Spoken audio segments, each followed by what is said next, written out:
छात्रों, good morning. आज हम आपको कक्षा 8 में चौथा पाठ धातुओं और अधातुओं के बारे में अध्ययन करा रहे हैं। कल हमने कुछ धातुओं के अपवाद के बारे में अध्ययन किया था। सोडियम और पोटेशियम धातु नरम होते हैं, उन्हें चाकू से काटा जा सकता है, जबकि धातुओं का जो हमने गुण पढ़ा था, भौतिक गुण, वह था धातुएं कठोर होती हैं। और सोडियम और पोटेशियम, ये जो धातुएं हैं, ये इतनी नरम होती है कि हम इनको चाकू से आसानी से काट सकते हैं, ये नरम है। अर्थात ये क्या है, इनके अपवाद हैं। दूसरा, धातुएं ठोस अवस्था में पाई जाती थी, लेकिन पारा किस अवस्था में पाया जाता है, द्रव अवस्था में पाया जाता है। इस प्रकार कुछ अपवाद हैं जो आपके सोडियम, पोटेशियम और पारे के रूप में हमें मिलते हैं।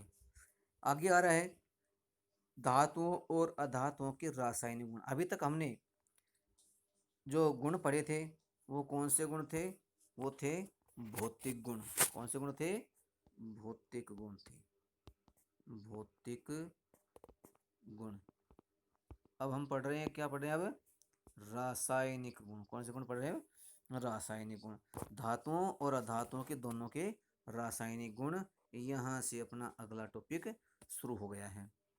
अब इनके जो रासायनिक गुण हैं उनके बारे में देखिए। पहला है धातुओं की ऑक्सीजन से अभिक्रिया।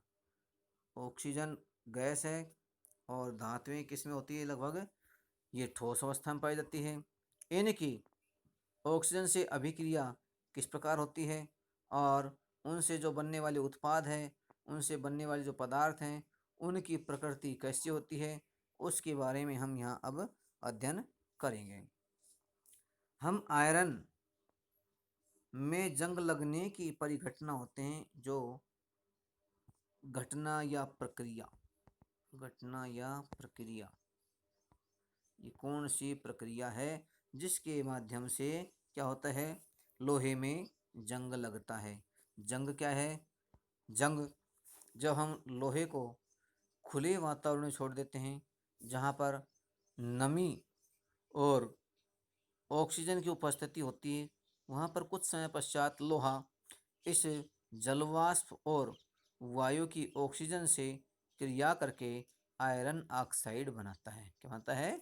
Iron oxide. और ये आयरन ऑक्साइड ही जंग कहलाता है। यह एक नया पदार्थ है। क्या ये एक नया पदार्थ है? जंग लगना, लोहे पर जंग लगना नया पदार्थ है।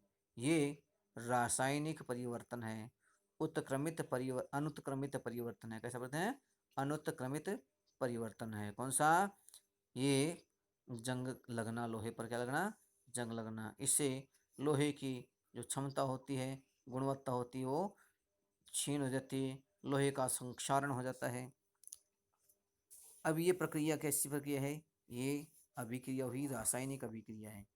तो हम बात कर रहे थे परिघटना का, प्रक्रिया का।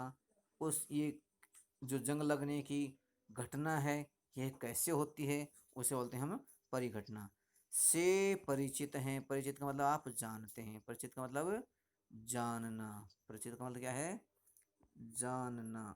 जानना। परिचित का मतलब होता है जानना। आप जानते हैं किसके बारे में? लोहे पर। आयरन लोहे को कहते हैं। आयरन किसको कहते हैं? लोहे को। लोहे पर जंग लगने की घटना से आप परिचित हैं, आप इसको जानते हैं। जंग बनने की अभिक्रिया का स्मरण करते हैं।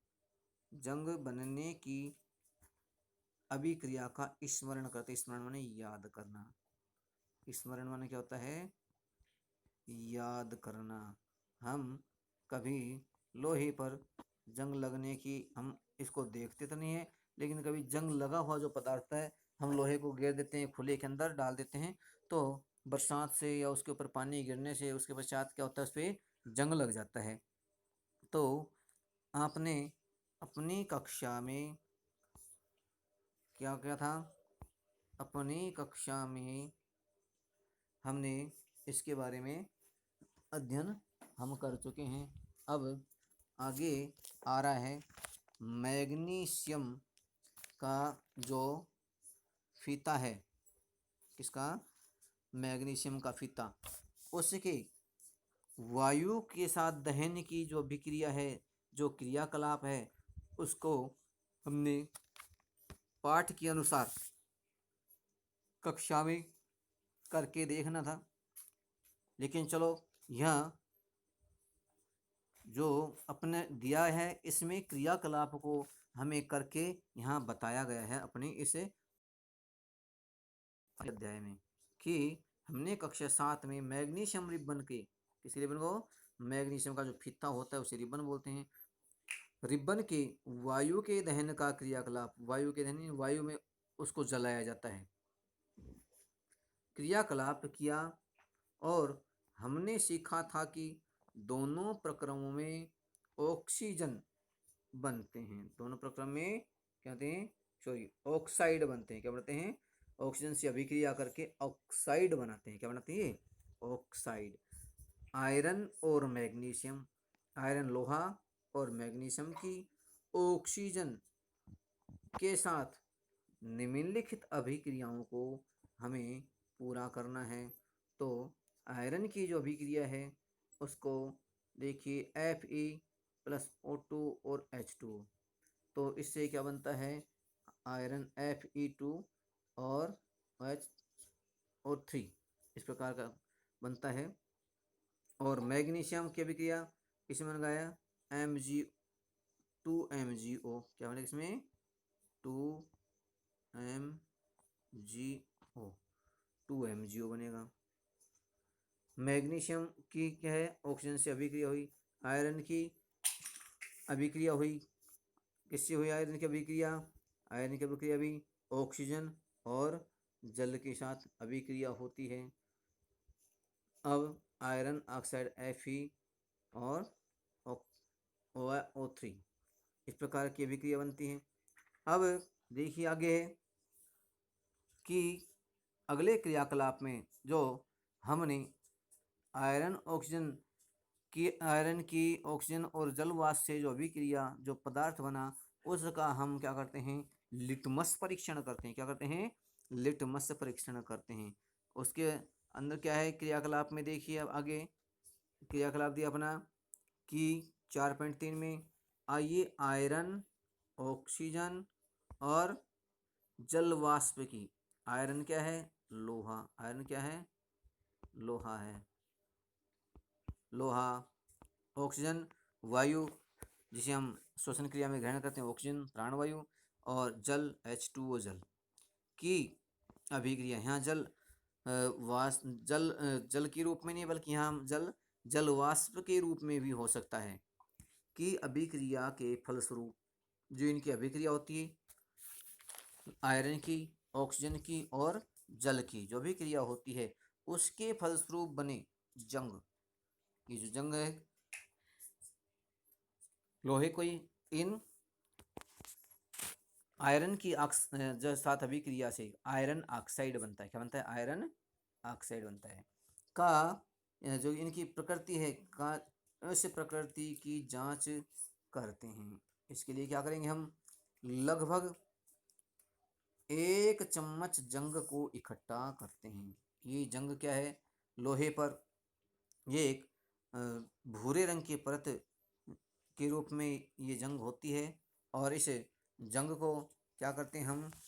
एक पात्र में, किसी बर्तन में धीरे धीरे उसके लोहे को कुरच करके और उस पे लगने वाली इस जंग को हम इकट्ठा कर लेते हैं, एक पात्र में इकट्ठा कर लेते हैं। अब क्या करते हैं? इकट्ठा करने के पश्चात इस जंग को उसे थोड़े से जल में डाल करके और उसको अच्छी तरह से हिलाते हैं। जंग किसमें डाल दी हमने? एक कांच के गिलास में ले लिया मान लो, या एक परखनली में ले लिया।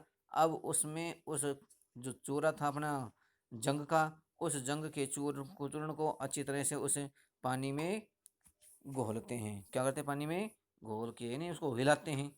वो जंग है, जंग पानी में घुलेगा नहीं, लेकिन जो उसके कुछ कण होते हैं, उसका रंग होता है, वो अवश्य ही पानी में थोड़ा घुल जाता है और हमारे पानी का रंग है वो मलिन हो जाता है, लाल भूरे रंग की वजह से परिवर्तित हो जाता है। तो हम पाएंगे, क्या पाएंगे हम, कि जो जल है वह निलंबन के रूप में रहता है, यानी जो उसमें कण होते हैं वो घुलते तो नहीं है। जैसे कि आप नमक को पानी में घोल देते हैं तो वह विलीन हो जाता है, कुछ समय पश्चात दिखाई नहीं देता है। आप चीनी को पानी में घोलते हैं तो वह चीनी भी कुछ समय पश्चात उसमें विलीन हो जाती दिखाई नहीं देती। ऐसे ही ये जो आपका जंग है ये उसमें दिखाई देता है, उनकी तरह विलीन नहीं होता है। इसके टुकड़े टुकड़े नीचे पेंदे में दिखाई देंगे और उसका कुछ विलियन जो उसका रंग है वो हल्के कण है वो पानी में थोड़े दाएं बाएं हल्के से जो कण होते हैं वो मिल जाते हैं, उसका रंग तो परिवर्तित हो ही जाता है। इसे कहते हैं कि उसका किस रूप में रहता है, ये निलंबन के रूप में कुछ कण हैं जो जल में रहते हैं, उनके जो हल्के बारीक कण है वो। तो अब क्या करते हैं, लटकन को जो ये है उसको हम अच्छी तरह से हिलाते हैं। किसको, जो उसके कण थे जो आपका निलंबन के रूप में, उसको अच्छी तरह से हिला लिया। अब विलियन का क्रमशः लाल और नीले रंग में परीक्षण, नीले लिटमस से परीक्षण करते हैं। किसे करते हैं, दोनों परीक्षणों, दोनों जो लिटमस होते हैं, लाल लिटमस पत्र और नीला लिटमस पत्र, ये दोनों लिटमस पत्र क्या है, अम्ल और क्षार के परीक्षण में काम आते हैं। किसमें काम आते हैं, अम्ल और क्षार के परीक्षण में काम आते हैं। तो विलियन का लिटमस परीक्षण करने पर पहले लाल और नीले लिटमस पत्रों से इनका परीक्षण करते हैं। हम देखेंगे कि विलियन अम्लीय है या क्षारीय है। तो हम उसमें जब लाल लिटमस पत्र को डालते हैं तो है नीला हो जाता है। कैसा होता है, लाल लिटमस कैसा हो जाएगा, लाल लिटमस नीले में परिवर्तित हो जाएगा। किसमें, नीले में। लाल लिटमस पत्र का नीले में परिवर्तित होना क्या प्रदर्शित करता है, यह प्रदर्शित करता है कि इसकी प्रकृति है वह कैसी है, क्षारीय है। कैसी है, क्षारीय। इसका ये जो डायग्राम दिखाया गया है, इस डायग्राम को अगले पेज में देखिए।